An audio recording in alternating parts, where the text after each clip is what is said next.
What would you do if the world demanded the lives of your children for a crime they never committed?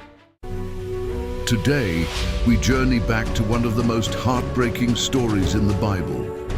The story of Rizpah, a mother whose devotion shook a king and moved a nation.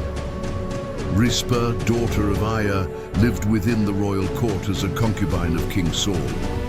From this union came her two sons, Armoni and Mephibosheth, boys she raised with love, even in the turbulence of Saul's troubled reign. But their world would soon crumble.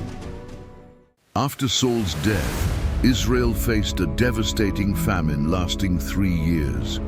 Seeking answers, King David asked the Lord, who revealed the cause.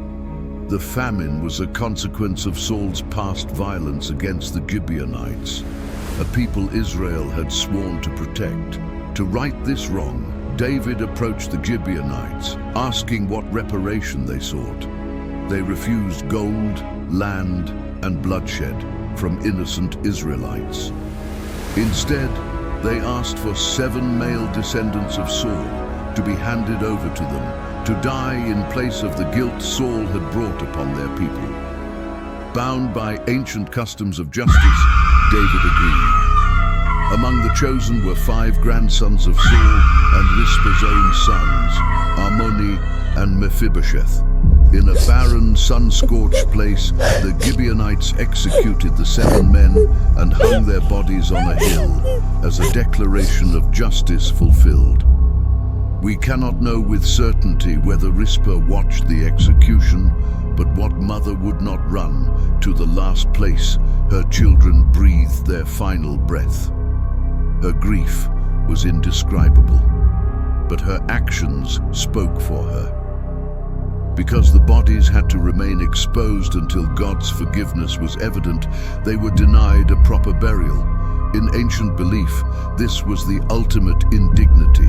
Yet Rizpah refused to let even death dishonor her sons.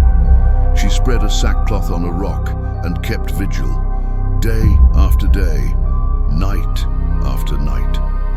She chased away vultures under the scorching sun. She drove off wild beasts in the darkness. She stayed there for months until the long-awaited rains finally fell, signaling the lifting of God's punishment.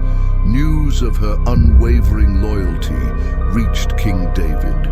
Struck by the power of a mother's love, he ordered all 7 bodies, including Rizpah's sons, to be gathered and buried with honor in the tomb of Saul's father, Kish. It may not have eased Rizpah's shattered heart, but it finally freed her from the lonely, painful vigil she had kept for so long. And here's the question we are left with. If a mother's love could change the heart of a king, what else could unshakable devotion move in our world today?